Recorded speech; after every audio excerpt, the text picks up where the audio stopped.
Hello, welcome back to my channel, a place where you can let go of your stress while listening to stories found on the internet, or not. You can call me DW, for those who didn't know. So just grab your favorite drink, sit back, and relax. Well now, let's start by turning down the background music, shall we?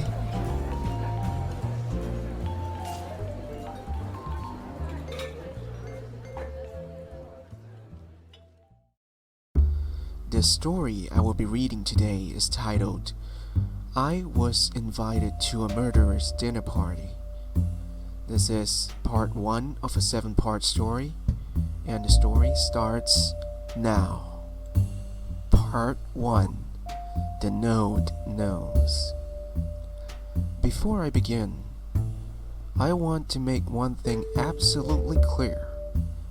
I'm writing this because I have to, not because I want to. When I knocked on the door of 21st Main Street, there was nothing to indicate to me that anything was out of the ordinary. There was no dark and stormy night, no strange shadows flitting about in the blurred corner of my vision. It was a sunny afternoon. Birds were chirping, and I, someone who is not entirely accustomed to being popular, had been invited to a party. I had lifted the large stone knocker and hit it somewhat timidly against the teal door of the home. The knocker itself was fastened to the stone head of a lion, the handle in the grips of the lion's jaw. As I waited for a response, invitation in sweaty hand, I looked up at the house.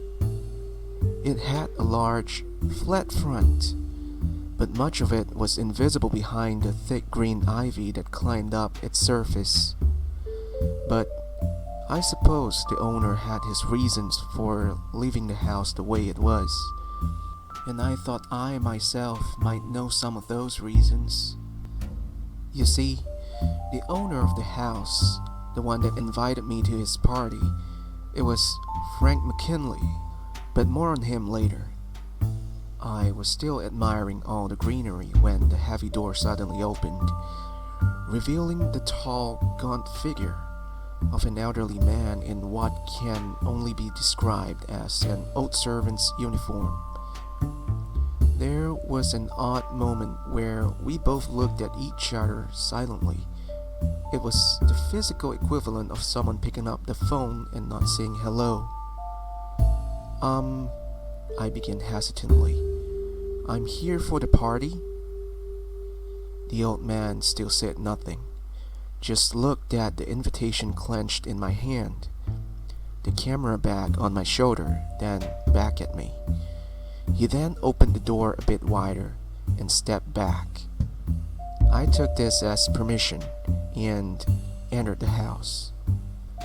It had the smell, you know, the one that all old things have. Yeah, it was like that. And it was drafty too. Like the space was much bigger than it was. The parlor was small. The only light was that which was pouring in from the outside. The man, still saying nothing, motioned as though he'd like to take my bag. Oh no, thank you. I kinda need this stuff for the interview, I said apologetically.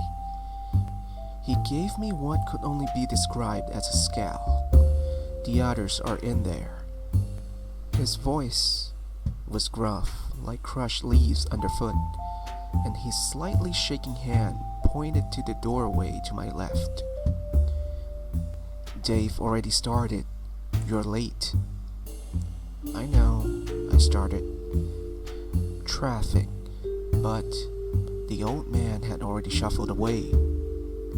I didn't want to waste any more time than I already had, and went right over to the doorway, which led into a surprisingly bright dining area. Seated at the head of the table was an extremely old man in a wheelchair. His hands were loosely folded under his popped-up chin, his face completely placid, his eyes a milky, opaque white. Frank McKinley, blind and in the flesh. To his left sat a woman I had never seen before. She wore glasses and her hair up, somewhat messily, and looked to be in her late 40s. Across from her sat a man I had also never seen before, with a rather large beard and small eyes, who looked to be in his, early 60s. Though Frank was sitting perfectly still in the front of the table, the two on either side of him were in the midst of a lively debate. "Tartarus is far more frightening than the Emmet," the man said with some sort of Slavic accent, spitting slightly as he spoke. The woman rolled her eyes before retorting, I would take endless torment over total non-existence any day. At least in the pit I would still be conscious." "Yes, with an ever-dwindling census of who you are." "Yes, but..." Suddenly, the woman was interrupted by the interjection of Frank himself. Our final guest is here." Suddenly, all attention was turned to me. I had no idea how Frank had known I had arrived in the doorway when the two seeing people next to him had not, but it made me feel uneasy. "Sorry, I'm late," I said, shuffling further into the room. "Traffic, yes?" Frank said in a kind, knowing voice. "Please, Samuel, sit." He motioned to the chair next to the woman. I took off my bag and did as I was told, but not without looking curiously to the other two people at the table. "I suppose you're all wondering what you're doing here today," Frank said, somewhat intuitively, and his audience looked up on him with questioning silence.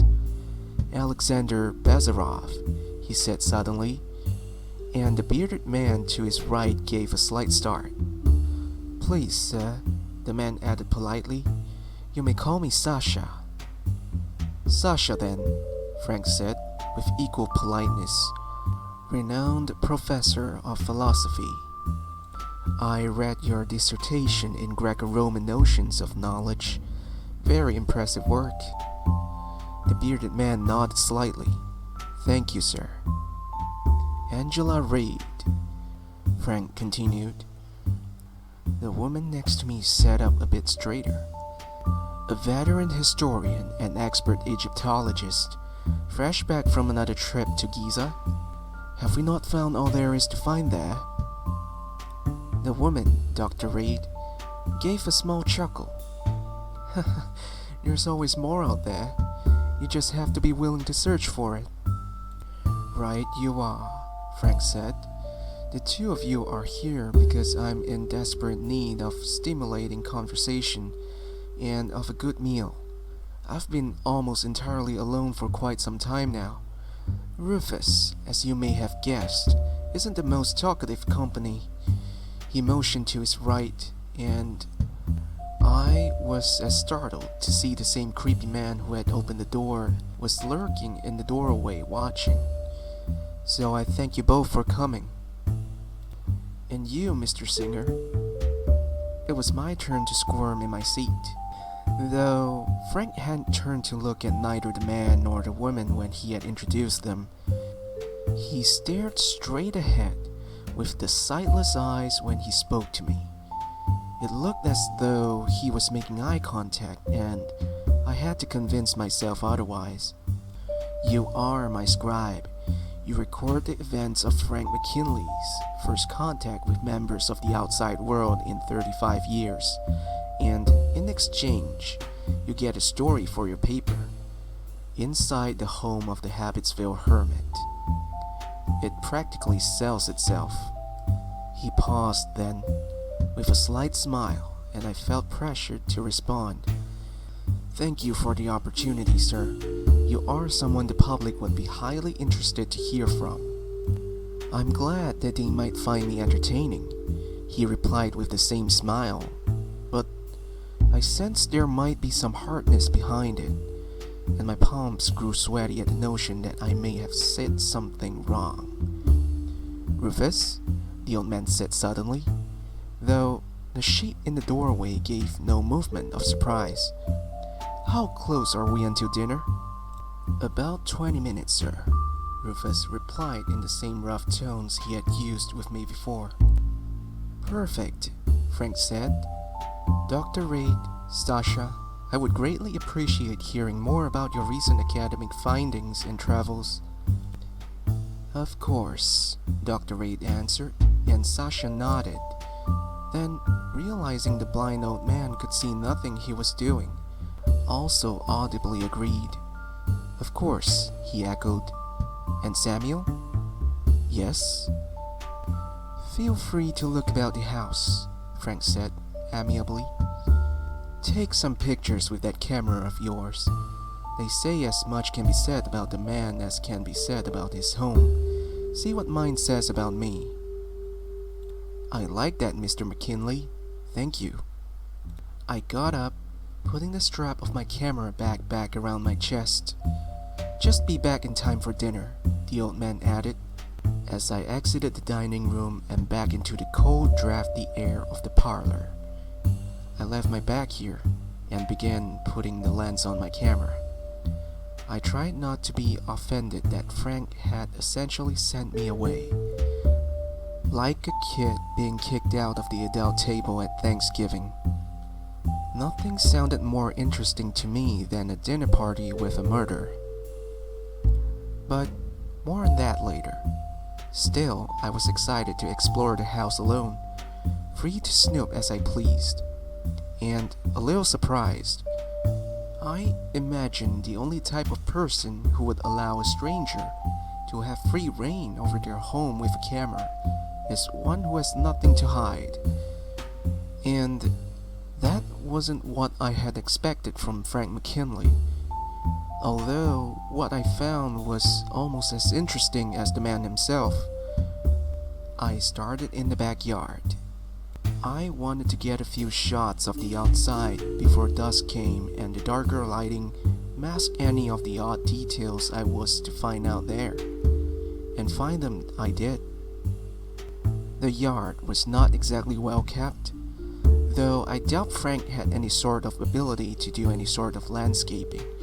I might have expected Rufus to at least pick up the stray debris that littered the grass. It was a fairly large area, enclosed on all sides by the tree line. There were few shed-like buildings scattered about, and a few bushes here and there. But upon first glance, it was a pretty uneventful space, until I looked a bit closer. The trees are what I first noticed, though the ones on the outskirts of the flat area appeared normal, with leaves typical of this time of year. The ones within the clearing were strange. They had no leaves, though they didn't appear dead or dry-rotted in any way, and they seemed to have been warped into strange shapes. One was leaned all the way back, as though a giant hand had come and bent it like a piece of wire. Another appeared normal, until upon closer examination I saw that its roots had come bursting through a ceramic pot, the strength of the growth having at one point cracked the hard material. And still another, the strangest by far, was a tree about 5 feet tall, bent into the unmistakable shape of a cage. The branches at the top had been weaved together in a large crown shape, while the entire midsection was separated into rungs. Odder still, a few branches on one side appeared to be broken off, as though whatever had been trapped inside had kicked its way out. It was while photographing this particular tree that I almost tripped over it.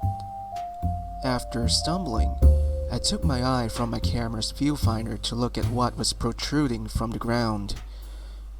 The answer is rather inexplicable. It was an old Mac computer. I say old, but it was probably around 2005.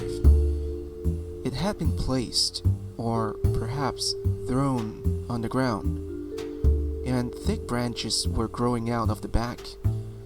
Through the monitor itself, as ivy, the same ivy from the front of the house, partially covered the screen.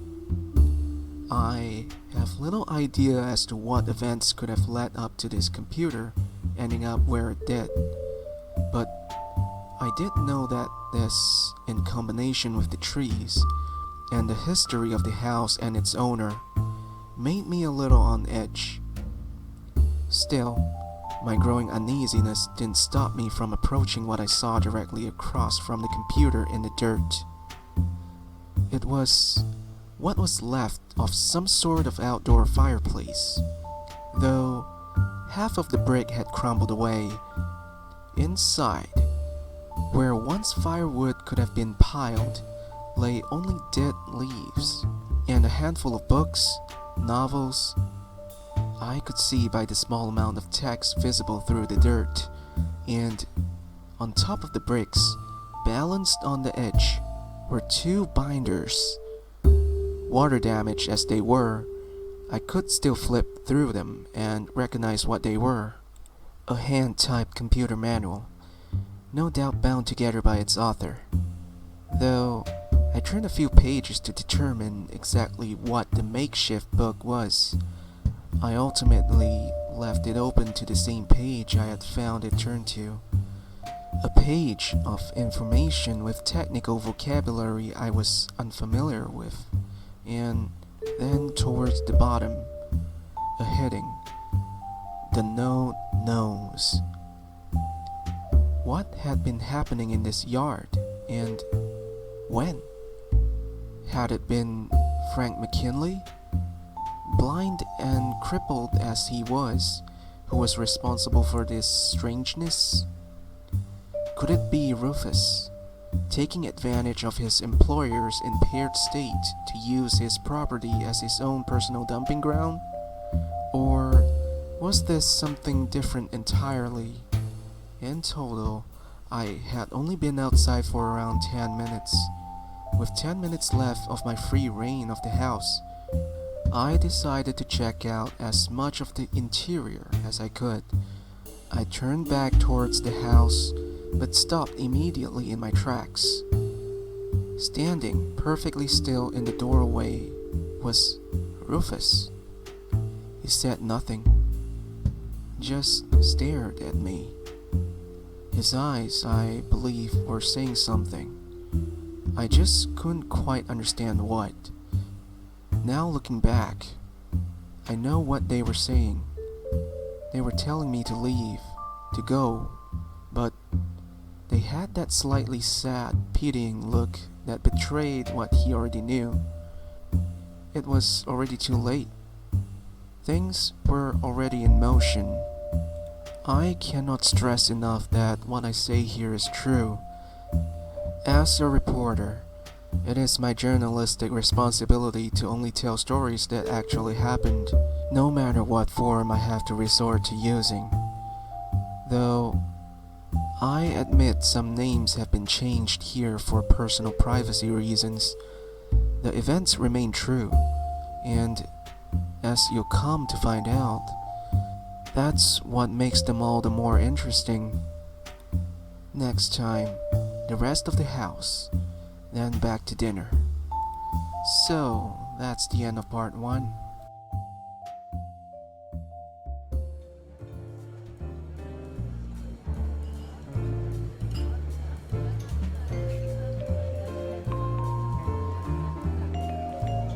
Well, what do you think? Is the story good? Let me know in the comment section down below, and please subscribe if you haven't yet. We'll see you again next time. Sweet dreams.